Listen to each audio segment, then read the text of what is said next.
안녕하세요, 다운슨입니다. 오늘은 화장품 제작 가이드를 좀 준비를 해봤는데요.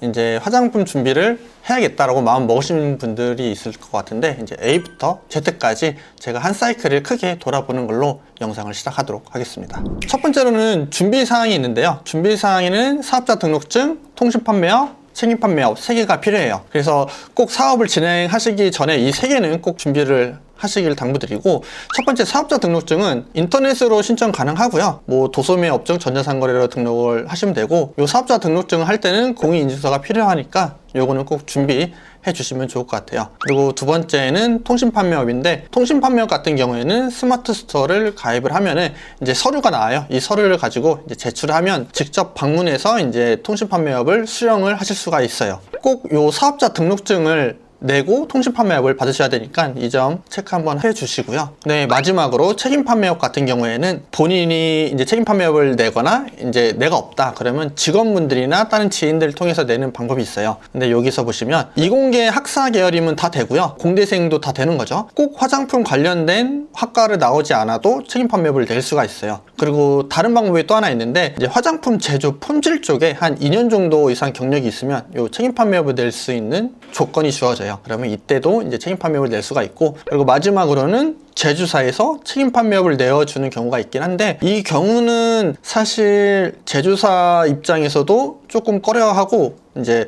제조사에서 갑자기 안 된다고 할 수도 있으니까 요거는 약간 단타성으로 활용을 하시고, 그 이후에는 꼭 책임 판매업을 받는 거를 좀 추천드립니다. 두 번째, 이제 제가 화장품을 선택한 이유에 대해서 간략하게 말씀드리고 싶은데, 제가 직접 경험한 테크트리예요. 이게 보시면은 처음에는 위탁 또는 구매 대행으로 많이 접근을 하시는데, 저는 위탁으로 처음에 진행을 했었고요. 이거 위탁으로 한 달 했었거든요. 그래서 한 달 진행하다 보니까 진입장벽이 조금 낮고 자본금 없어도 된다는 장점이 있는데, 이게 마진이 너무 적은 거예요. 그래서 요 마진이 너무 적다 보니까 한 달만 하고 때려치고, 이제 물건을 그냥 가지고 와야겠다 해서 구매 대행으로 바로 넘어갔죠. 그 다음에 이제 바로 병행 수입으로 넘어왔는데요. 요 병행 수입 같은 경우에는 아무래도 위탁보다는 진입장벽이 조금 더 있고, 아무래도 뭐 100개, 200개 사다 보니까 자본금도 조금 수요되는 만큼 이제 얻는 이점이 마진이 조금 더 올라와요. 보통으로 올라오고, 제가 요 병행 수입으로 한 3, 4년 운영을 했는데, 이렇게 해서 조금 판매를 하다가 단점이 경쟁사가 똑같은 제품을 그대로 찍어내는 거예요. 그래서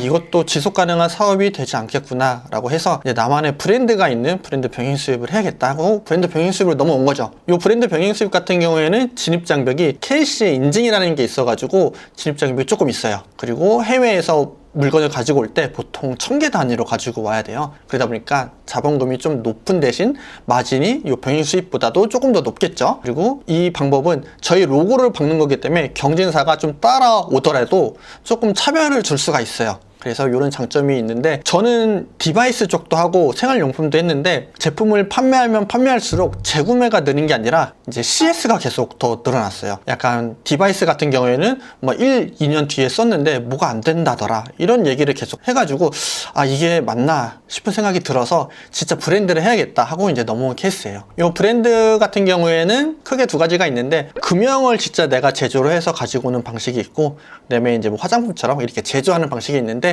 아무래도 이 브랜드는 진입장벽이 높을 수밖에 없어요. 왜냐하면 이 금형 비용이 한 몇 천만 원 하거든요. 그리고 KC 인증도 당연히 비용이 더 높을 수도 있고, 그리고 요 MOQ가 사실 금형들 정도면 한 1000개, 2000개로는 안 되거든요. 뭐 한 3000개, 5000개, 10,000개 요 정도 해야 되는데, 이렇게 진행을 하게 되면 자본금이 또 높아지겠죠. 이렇게 자본금이 높아지는 만큼 이제 마진은 더 높고, 경쟁사도 나만의 제품, 나만의 금형이기 때문에 따라올 수가 없어서 강점이 있어요. 그래서 재구매가 있는 경우도 있어서 브랜드를 해야겠다 이런 마음을 갖고 화장품을 진입을 하게 됐어요. 제가 지금 이 4가지 테크트리를 경험하면서 느꼈던 게, 지금 요 브랜드 같은 경우에는, 화장품 같은 경우에는 엄청 큰 시장이에요. 그러다 보니까 지금 아마 여기 위탁이나 뭐 병행 수입에 머물러 있는 분들이 되게 많을 거예요. 근데 이런 분들이 아직 이걸 경험을 한 번도 못했기 때문에 어렵다고 느끼시는, 근데 오히려 여기 오면 조금 더 수월하다는 걸 저는 지금 느끼고 있거든요. 일단은 저는 이 브랜드를 진행하는 게 큰 시장을 진입을 해야지만 이 브랜드가 될 수 있다고 느끼기 때문에 이 브랜드를 꼭 하시길 추천드립니다. 그럼 이제 브랜드를 해야 되는 거는 알겠는데 뭐 나는 초기 진입하다 보니까 예산도 없고 MOQ도 적게 해야 되고 그런데 어떻게 해야 되냐 이런 말씀들을 많이 하시는데 화장품이 이 모든 조건들을 충족시켜줘요. 여기 보시면 책임 판매업이 있는데 이게 이 KC 인증 같은 경우에는 돈만 내면 내주거든요. 근데 화장품 책임 판매업은 내가 몸을 팔아야 돼요. 내가 화장품 책임 판매업을 하기 위해서 뭐 교육을 듣는다거나 아니면 다른 직원을 채용을 해서 위임을 해서 이제 화장품 관리자를 준다거나 이런 진입장벽이 있다 보니까 오히려 여기 KC보다는 조금 더 진입장벽이 있다. 그리고 MOQ 같은 경우에도 여기 금형을 뜨거나 했을 때는 금액이 많이 드는데 MOQ 애초에 원가가 낮기 때문에 MOQ 1000개 해도 아까 봤던 여기 병행 수입에서 가지고 오는 요 돈 수준이거든요. 그러다 보니까 그 리스크도 조금 절감시킬 수 있고요. 네, 마진도 엄청 높고 그리고 화장품 같은 경우에는 내가 새로운 브랜드를 만들었기 때문에 조금 비슷해 보여도 이제 경쟁사가 따라하지를 못해요. 그래서 이거 경쟁사가 따라하지 못한다는 큰 강점이 있고 무엇보다 재구매가 있긴 있는데 화장품은 재구매 주기가 한 달 정도거든요. 그래서 한 달 이내에 재구매 해주시는 분들이 많기 때문에 오히려 요거는 마케팅 용도로 활용하면 조금 더 수월할 수 있다. 이렇게 말씀드리고 싶어요. 저는 요거 저희 집 근처에 있는 떡볶이 집인데 요거는 비유를 좀 하고 싶은데 제가 떡볶이를 판매를 하고 있는데 어느 순간 경쟁사가 떡볶이를 또 팔아요. 그러면 저희는 여기가 그냥 동네 상권이라고 했을 때 동네 상권이 있을 때는 어쨌든 파일을 좀 뺏기거나 업체가 가격을 너무 낮추면 매출에 타격이 있을 거 아니에요. 그럼 이제 서로 싸우고 신고하고 이렇게 진행이 되는데 이거 약간 조금 어떤 거랑 비슷하지 않나요? 저희가 상품을 하나 소싱했는데 갑자기 경쟁사에서 똑같은 상품을 낮은 가격으로 판매해요. 그럼 저 경쟁업체한테 막 신고도 하고 견제도 하고 하게 되는데 이러면 이제 서로 매출 규모가 줄어들게 되겠죠. 근데 반대로 요거는 백화점에 있는 푸드코트거든요. 근데 여기 있는 업체들이 어떤 업체들이 들어오든 사실 이 업체들은 크게 상관없어요. 왜냐하면 들어오는 사람들이 워낙 많으니까 이 사람들이 그날 먹고 싶은 게 너무 달라서 이제 찾아 먹으면 되는 거예요. 요거를 화장품으로 좀 비유해 보면 이렇게 공급이 많고 수요가 많은 데에는 요 소비자분들이 이제 피부 타입이 다 다를 거 아니에요. 그러면 내가 원하는 한 소급 포인트, 내가 원하는 뭐 미백이든 주름이든 그런 걸 원했을 때 그 업체만 찾아가요. 그래서 이렇게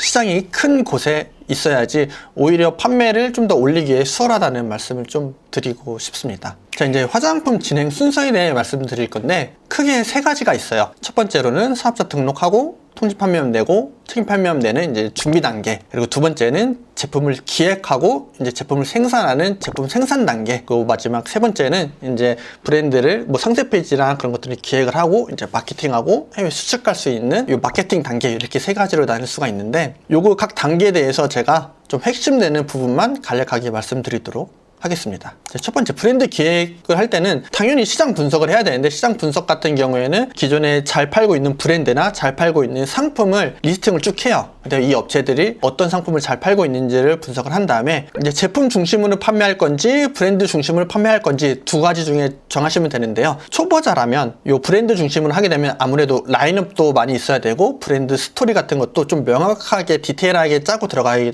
되기 때문에 초보자가 이 진행을 처음부터 하기에는 조금 무리가 있다고 생각을 해요. 그래서 이 한 제품의 소고점을 파서 판매하는 방식으로 진행을 해서 이제 점점 더 라인업을 늘리면서 브랜딩화 되고 이제 재구매가 늘어나는 방향을 하시기를 좀 추천을 드려요. 그리고 여기서 중요한 게 하나가 있는데 요 네이밍, 제품명이나 이제 스토어명이 있을 거 아니에요. 브랜드명. 요거는 꼭 키프리스에 검색을 해 보셔서 이제 화장품 관련된 업종이 있는지 없는지 꼭 체크를 하셔야 돼요. 이거 체크를 안 하시고 브랜드를 만들었다가 나중에 바꾸시는 분들도 많으니까 꼭 키프리스에 검색을 하셔서 상표권이 있는지 없는지를 꼭 체크해 보셔야 합니다. 두 번째는 제조사 컨택인데요. 제조사 컨택하는 방법은 크게 두 가지가 있어요. 네이버나 구글에 화장품 OEM 소량 제조라고 검색을 하시면 이제 리스팅들이 쭉 나와요. 업체들이. 그럼 이런 업체들을 리스팅하고, 두 번째 방법으로는 이제 화장품 뒷면을 보시면 화장품 뒷면에 이제 제조사들가 나와요. 그럼 이 제조사한테 연락을 해서 이제 방문하는 방법이 있는데 여기서 중요한 거는 리스팅을 최대한 많이 해주시고 전화로 먼저 간략하게 문의를 할 때는 MOQ, 그 다음에 기간, 요런 것들을 간략하게 듣고 나서 이제 꼭 직접 방문해서 미팅을 하시길 추천드려요. 그리고 요 미팅을 할 때는 가장 중요한 게 내가 어떤 제품을 만들 건지 꼭 픽스를 하셔야 되는데 보통 그 제조사가 컨설팅 업체는 아니거든요. 그래서 컨설팅 업체처럼 행동하시면 제품을 만들 생각이 없구나 이렇게 제조사에서 인식하는 경우가 많으니까 어떤 컨셉으로 만들지는 꼭 픽스를 하셔야 되고 이때 조금 전문적인 대안을 이야기를 나누고 싶으시면 한 가지 팁인데, 이 경쟁사 제품을 꼭 들고 가서 이제 제형이라든지 아니면 전성분이 어떻게 되어 있는데 지금 저희가 다른 레시피로 어떻게 만들 수 있는 방법이 없을까요? 이런 식으로 문의를 하시면은 훨씬 더 제조사 입장에서도 대답하기 편하거든요. 그러니까 이렇게 준비를 해주시고, 이런 과정을 겪어서 이제 샘플링 하는 과정을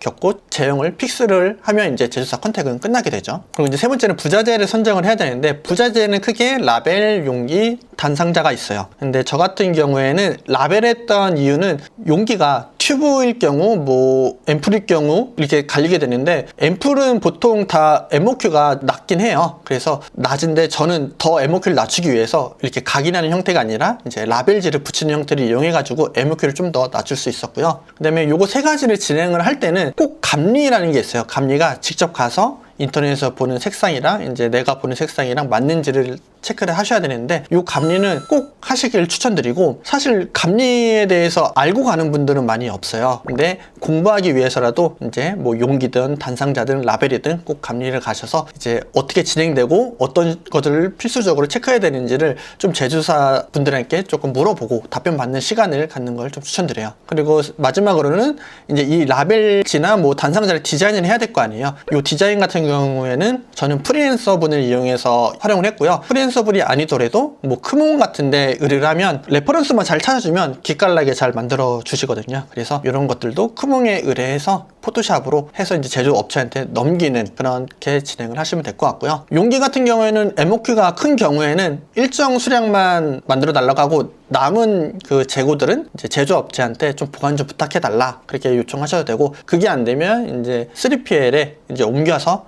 이제 거기서 보관하는 방법이 있어요. 네 번째는 이제 인증을 체크해야 되는데요. 여기 문구 컨펌이 있는데, 그 단상자나 이제 용기에 들어가는 문구들을 체크를 하셔야 되는데, 이게 뭐 기능성 제품이면 들어가면 되는 문구가 있고 안 되는 문구가 있고, 그 다음에 이제 과대 광고로 오인 받을 수 있을 만한 그런 것들이 있어요. 문구들이 저희는 잘 모르는데, 그래서 이런 것들은 제조사한테 문의를 해서 혹시 문제되는 게 있는지 없는지 한번 체크만 부탁해 달라 하시면 다 알려주시거든요. 그래서 이런 식으로 컨펌을 받고, 그 다음에 저는 이 시기에 이제 인증업체에 의뢰를 해요. 인증업체 의뢰할 때는 뭐 저자극 테스트도 있고 임상실험 같은 뭐 주름 개선 그런 것들도 많이 있는데, 초반에는 아무래도 금액 예산이 좀 작기 때문에 저자극 테스트 먼저 받고, 이게 잘 판매가 되면 이제 임상실험, 좀 비싼 고가 임상실험을 받는 걸 좀 추천드립니다. 그리고 다섯 번째는 제품 생산인데, 제품 생산 단계에서는 이제 가장 먼저 체크해야 되는 부분이 부자재가 입고된 순간부터 충진 일정이 나오거든요. 그래서 꼭 제조사한테 부자재가 다 입고됐을 때 출고하는데 기간이 얼마나 걸리냐, 이거를 먼저 사전에 체크하셔야 돼요. 엄청 바쁜 제조사 같은 경우에는 4달, 5달 걸린다 이러면은 저희가 이제 제품을 만들 수가 없잖아요. 그러니까 사전에 미팅을 할 때 부자재 입고됐을 때 충진 일정이 언제부터 뭐 기간이 어떻게 되냐, 이거를 꼭 체크해 주시고, 저는 이 단계에서 요 3D 모델링을 하거든요. 이게 어떤 거냐면, 저희 제품은 안 나왔는데 라벨 포토샵으로 이제 라벨 디자인이 나오잖아요. 그럼 이걸 가지고 3D 모델링을 돌릴 수가 있어요. 그럼 이걸 만드는 이유가 예약 구매를 받기에 수월하거든요. 좀 제품이 좀 있어 보이게 나와요. 3D 모델링 하면 금액도 크몽에서 뭐 한 4만 원에서 8만 원 사이로 만들 수 있으니까 예약 구매를 알리기 위한 용도로도 꼭 요거를 하셔서 준비를 해 주시길 좀 추천드려요. 그리고 여섯 번째는 이제 상품 기획 단계에 있는데, 기획 단계에서도 이제 자료를 계속 수집을 하셔야 되는데, 저 같은 경우는 경쟁사 한 3-4개 업체들을 상세 페이지나 썸네일을 다 리스팅을 해요. 전부 다 리스팅하고, 우리 제품 컨셉에 좀 맞는 상세 페이지, 좀 맞는 썸네일들을 좀 많이 모아둬서 이제 요거를 디자인을 할 때 조금 보완한다거나 그런 식으로 진행을 해요. 그리고 상세 페이지 기획할 때도 경쟁사에서 쓰고 있는 그 후킹되는 그런 문구들이나 마케팅 포인트들이 있어요. 그래서 이 포인트들을 경쟁사와 다르게 보이려면 어떻게 해야 되는지, 이런 것들을 조금 기획을 하는 단계인데, 이런 것들은 처음에는 조금 어려울 수 있긴 한데, 보통 경쟁사, 잘된 경쟁사들의 레퍼런스를 좀 따라가면 조금 더 수월하게 진행이 가능할 거예요. 네, 그리고 7번째는 이제 디자인인데, 디자인은 크게 상세 페이지랑 썸네일이 있는데, 상세 페이지 같은 경우에는 미리 캔버스로 만드시면 돼요. 저는 처음에 사업할 때 포토샵 같은 거 사용하지 않고 계속 요 미리 캔버스를 이용을 했는데요. 요 미리 캔버스도 처음에는 어렵긴 한데, 뭐 사용하다 보면 기존에 있던 그 레퍼런스들이 되게 많아요. 템플릿들이 많아서 그 템플릿들을 가지고 와서 좀 재가공하는 형태로 하면 좀 퀄리티 있는 상세 페이지가 나오니까 이렇게 진행을 하시고, 썸네일 같은 경우에도 저는 처음에 모델을 이용해서 사진 촬영을 했는데 굳이 이렇게 할 필요가 없겠다는 생각이 들더라고요. 이 제품을 들고 있다고 해서 전환율이 올라가는 것도 아니고 오히려 그냥 이제 제품 컷들샷 위주로 좀 저렴하게 올리고 나서, 그다음에 저는 나중에 이제 체험단 체험하시는 분들, 블로그 체험들한테 물건들을 뿌리는데 거기서 이제 피부 좋으시거나 이제 사진을 잘 찍어주시는 분들이 있어요. 이제 그런 분들한테 뭐 사진을 좀 사용해도 되겠냐 이렇게 문의드리고 뭐 GIF를 만들고 썸네일 같은 것들도 하고, 그리고 요즘에는 AI가 너무 잘 나와 있어가지고 여기 AI 모델을 이용해서 만들고 그다음에 이제 앞에 눕기 사진만 따는 거죠. 이런 식으로 많이 활용하고 있으니까 처음에 무조건 모델을 사용하고 이렇게 어렵게 하시기보다는 좀 심플하게 제품 위주로 꾸미고 이제 GIF 같은 경우에도 체험단 뿌리고 그 이후에 더 추가하는 방향으로 하시면 조금 더 수월하게 진행이 가능하실 거예요. 그리고 8번째로는 상품 등록인데 초보자인 분들이 가장 많이 물어보세요. 자사모로 해야 할까요? 아니면 스마트 스토어로 해야 할까요? 가장 많이 물어보시는데 저는 무조건 스마트 스토어로 해야 된다고 말씀드리고, 이렇게 말씀드리는 이유가 자사몰에는 코딩의 영역이 조금 있고 그 다음에 어떤 툴을 이용하려면 다 돈을 내야 되고 조금 초보자가 하기엔 좀 어려울 수 있어요. 그래서 스마트 스토어 같은 경우에는 여기 SEO 하는 것도 되게 심플해요. 그냥 상품명, 속성, 태그만 잘 입력해도 어느 정도 SEO 점수를 다 받을 수 있고요. 근데 SEO도 잘 모르겠다 하시는 분들은 경쟁사에 상위 노출되어 있는 업체들의 상품명을 어떻게 작성을 했는지를 보시면은 거기에 있는 단어들만 조금 조합해도 SEO는 어느 정도 맞아요. 그리고 뭐 속성이나 태그 값도 다 나와요. 그러면 이제 경쟁사나 좀 비슷하게 내 상품이랑 맞게만 좀 추가해서 하게 되면 훨씬 더 SEO도 잘 맞고 노출도 잘 되게 될 거예요. 그리고 리뷰 같은 경우에도 체험단을 통해서 할 수도 있고 지인분들을 통해서 이제 리뷰를 쌓는 방법도 있는데, 꼭 마케팅 하기 전에는 요 리뷰를 충분히 잘 관리를 해 주시는 게 좋다고 생각해요. 리뷰는 또 다른 상세 페이지라고 저는 생각을 하거든요. 그러니까 요 리뷰 작업까지 잘 해주시고, 초보자라면 다른 거 생각 안 하시고 스마트 스토어랑 쿠팡 요거 2개만 해주시고, 이제 여기서 매출이 좀 난다 하면 뭐 이베이나 뭐 자사몰 쪽으로 좀 더 채널을 늘리는 걸 좀 추천드릴게요. 자, 그리고 9번째 국내 마케팅인데, 국내 마케팅은 크게 2가지가 있다고 말씀드렸었어요. 돈을 쓰는 마케팅과 돈을 쓰지 않는 마케팅이 있는데, 처음부터 돈을 쓰는 마케팅보다는 돈을 쓰지 않는 마케팅을 해서 위임을 하고 나서 그 다음에 돈을 쓰는 마케팅을 하는 게 가장 이상적이다라고 말씀드렸는데, 돈을 쓰지 않는 마케팅 같은 경우에는 3개가 있다고 말씀드렸어요. 체험단, 그 다음에 쇼핑 라이브, 그 다음에 바이럴, 이렇게 3가지가 있는데, 요거를 활용할 때도 이전 영상에서 말씀드렸듯이 그냥 키워드가 아니라 내가 만든 고유 키워드로 꼭 활용을 하시길 추천드리고, 이런 것들을 제가 바이럴을 계속 진행하기보다는 시스템을 몇 번 해보고 이제 가이드를 엑셀로 만들어 두고 이거를 계속 시스템에서 위임을 하면서 내가 바이럴을 하지 않아도 이제 자동으로 이제 판매가 될 수 있는 구조를 만드는 게 가장 중요해요. 그러니까 이 시스템 위임에 대해서 조금 테스트를 해보시고 조금 하셔야 될 거예요. 그리고 나서 이제 광고 소재를 만드는 이 페이 마케팅이라고 하거든요. 페이스북이나 뭐 구글이나 이렇게 광고 소재를 만들어서 테스트하는 방식으로 해야지 조금 탄탄한 구조로 사업이 좀 클 수 있다고 저는 생각을 하고 있어요. 자, 그리고 마지막으로는 이제 해외 수출이 있는데, 해외 수출하는 방법은 크게 2가지가 있어요. B2C로 하는 방법이 있고 B2B로 하는 방법이 있는데, 이렇게 건별로 발송하는 것들은 이제 B2C가 되겠죠. 일본은 큐텐 같은 플랫폼이 될 수가 있고, 뭐 베트남 경우에는 쇼피 같은 플랫폼이 될 수가 있죠. 그래서 저희가 여기에 물건을 등록을 하고 이제 건별로 보내는 그런 수출 방법이 있고, 그다음에 2번째로는 DM 마케팅이라고 이제 해외에 있는 인플루언서나 이제 바이어분들한테 계속 DM 메시지를 보내면서 우리는 이런 브랜드고 이런 상품을 취급하고 있고 뭐 해외로 나갈 생각이다, 같이 협업해서 할 수 있는 걸 찾아보자, 이렇게 해서 연계를 해서 영업을 하고, 그 다음에 실질적으로 영업이 성사가 되면 이제 물건을 B2B로 보내는, 이렇게 대량으로 보내는 수출 방법이 있어요. 그리고 저는 박람회에서 오히려 바이어들을 많이 뚫는 경우를 얘기를 많이 들었거든요. 그래서 이번 달에 광저우 박람회를 다녀왔는데, 여기서 보니까 생각보다 작은 업체들이 해외로 플레이를 엄청 많이 잘하고 있는 케이스들을 봐가지고 나도 충분히 좀 작은 업체지만 좀 해외 수출의 길이 열려 있구나, 이런 것들을 조금 느꼈는데, 꼭 요 뷰티 관련돼서 하고 싶은 분들은 요 박람회들은 꼭 참석을 해 보시길 좀 추천을 드립니다. 자, 이렇게 사업자 등록증 내고 제품 생산하고 해외 수출까지 큰 사이클로 말씀드렸는데, 조금 감이 잡히시나요? 아니면은 조금 어려워서 좀 불가능할 것 같다는 생각이 드시나요? 이게 사실은 처음부터 화장품을 대부분 실패하는 이유가, 이게 실패할까봐 시도를 안 하시는 분들이 되게 많아요. 근데 제가 생각하기에는 더 두려워해야 될 거는 이런 실패한 경험이 없는 게 저는 더 두려워해야 된다고 생각을 해요. 왜냐하면 실패를 해봐야지 이제 이걸 왜 실패했지 생각을 하게 되고, 이 생각을 하고 그러면 다른 걸 테스트 해보겠죠. 그리고 테스트 해보고 이제 개선돼야 되는 그런 것들을 계속 발전하면서 제가 이제 성장하는 거거든요. 그래서 이런 성장하는 과정들을 계속 진행하시면서 계속 쭉 진행해 주시면 좋을 것 같고요. 아마 진행하시면서 계속 막히는 부분이 엄청 많을 거예요. 엄청 많을 건데 그때마다